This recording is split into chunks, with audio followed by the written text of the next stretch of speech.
Assalamualaikum semuanya. Halo, hai.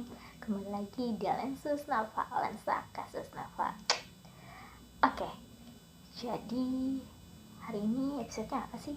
Yang udah tahu? Jadi hari ini aku akan membawakan sebuah berita yang gak kalah seru dari episode-episode kemarin. Jadi ini beritanya benar-benar sangat hot, sangat terbaru di tahun 2025 ini. Kalian penasaran gak sih? Jadi aku akan membawakan berita yang berawal dari tahun ini, Januari 2025. Jadi ada sebuah peristiwa tragis terjadi di Kabupaten Banteng, Sulawesi Selatan, di mana seseorang pria bernama Jamal tewas dibunuh secara sadis setelah dituduh menghamili gadis difabel. Wah, kalian udah pernah dengar belum sih? Bagi yang penasaran, dengerin sampai selesai ya. Awal mula kejadiannya ini berawal dari seorang gadis difabel berusia 30 tahun yang mengalami tunawicara, mengeluh sakit perut. Keluarganya termasuk kakaknya, Syafruddin, membawanya ke puskesmas untuk pemeriksaan. Hasil USG menunjukkan bahwa gadis tersebut sedang hamil dan akan segera melahirkan. Keluarga terkejut karena gadis tersebut tidak memiliki suami. Wow. Bisa gitu ya. Karena siapa yang gak shock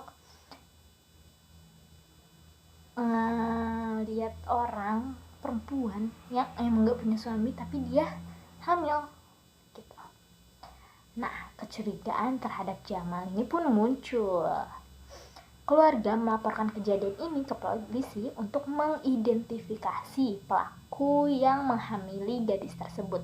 Sementara penyelidikan berlangsung, Syafruddin mencurigai Jamal sebagai pelaku karena Jamal tiba-tiba meninggalkan desa Bonto Macini dan menginap di rumah keluarganya di desa Baruga, Kecamatan Pajukukang selama beberapa hari. Jadi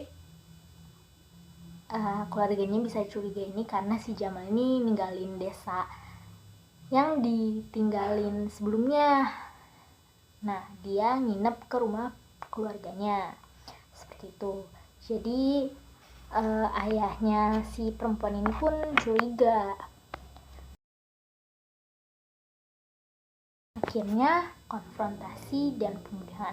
Pada Rabu 1 Januari 2025, Syafruddin bersama adiknya Abu Sofyan dan saudara iparnya Jufri mendatangi tempat Jamal menginap. Kira-kira mau ngapain ya? Mereka berniat membawa Jamal kembali ke desa untuk dimintai keterangan. Namun saat hendak diikat, Jamal melarikan diri dan terjatuh ke dalam lubang tambang galian yang berjarak sekitar 50 meter dari rumah tersebut. Para pelaku kemudian melempari Jamal dengan batu. Salah satu pelaku bahkan turun ke dalam lubang dan menghabisi nyawa Jamal dengan senjata tajam, menyebabkan luka di beberapa bagian tubuhnya. Wow, benar-benar sadis banget sih. Tapi apakah benar Jamal yang menghamili gadis difabel itu? Kita lanjut lagi ya ceritanya. Nah, tindakan kepolisian. Polisi yang menerima laporan segera menuju lokasi kejadian dan menangkap ketiga pelaku pada hari yang sama. Mereka kini ditetapkan sebagai tersangka kasus pembunuhan berencana dan dijerat dengan pasal 340 subsidiar pasal 338 serta pasal 55 ke 1 dan pasal 170 KUHP tentang tindak pidana kekerasan secara bersama-sama. Perlu dicatat bahwa tuduhan terhadap Jamal yang menghamili gadis difabel tersebut masih bersifat asumsi pribadi pelaku dan belum didukung oleh alat bukti atau barang bukti yang sah. Pihak kepolisian telah melakukan tes DNA sebagai langkah awal penyelidikan untuk mengungkapkan pelaku sebenarnya. Wah, ternyata ini ngegantung banget ya. Tapi serem gak sih? Sadis banget gak sih? Kalaupun emang si Jamal tidak menghamili gadis difabel ini, tapi kenapa harus dia lari saat ditangkap?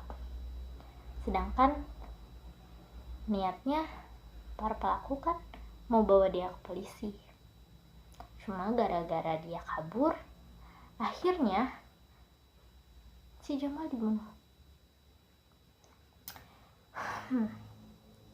Tapi ngomong-ngomong, kita masukkan ke materi sosiologi. Ini bisa masuk ke dalam konflik sosial dan penyimpangan sosial sih.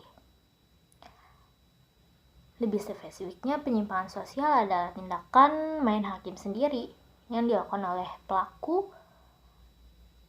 Ya, bentuk penyimpangan karena melanggar norma hukum dan norma sosial.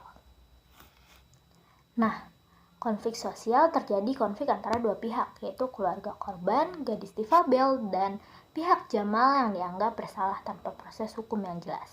Nilai dan norma sosial, ada pelanggaran nilai kemanusiaan dan norma hukum dalam kasus ini, di mana tindakan kekerasan dilakukan tanpa pembuktian yang sah. Ini masuk ke dalam konflik sosial, tapi bentuk sosial apa sih? Bentuk konflik sosial apa sih yang ada pada kasus ini? Aku rasa sih konflik sosial yang terjadi dalam kasus ini adalah konflik antar kelompok atau antar individu yang berkembang menjadi konflik kekerasan. Rincinya, konflik antar individu terjadi antara keluarga korban, pelaku kekerasan, dengan si Jamal, korban kekerasan. Motif konflik bersumber dari prasangka dan asumsi pribadi, bukan dari bukti hukum yang jelas. Tindakan kekerasan dilakukan sebagai bentuk balas dendam atau upaya mencari keadilan sendiri, sehingga memicu kekacauan sosial atau anomi.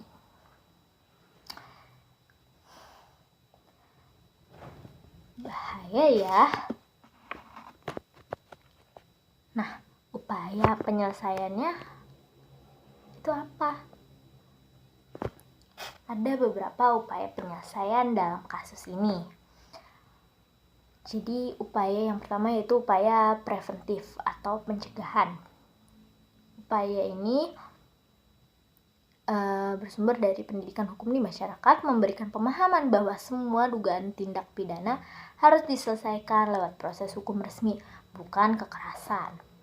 Lalu ada penyuluhan tentang penyelesaian konflik secara damai agar masyarakat tidak mudah bertindak main hakim sendiri.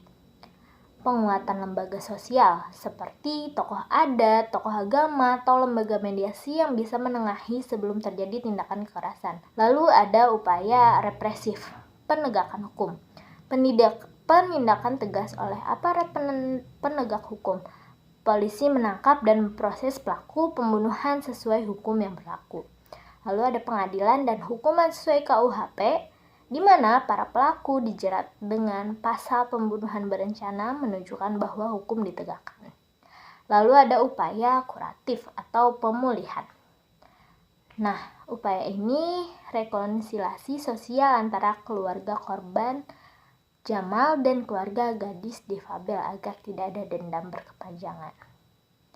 Juga ada pendampingan psikologis bagi semua pihak yang terdampak, termasuk keluarga kedua belah pihak. Oke, sekian aja mungkin ya episode kali ini. Semoga kalian enjoy di episode kali ini, bisa tahu gimana cara mengatasinya, bisa tahu upayanya, dan jadi tahu kan kasusnya itu seperti apa, dan termasuk ke dalam materi sosiologi apa. Mungkin cukup di episode kali ini. Sampai jumpa di Lensa Kasus Nafa. Sekian, terima kasih. Bye.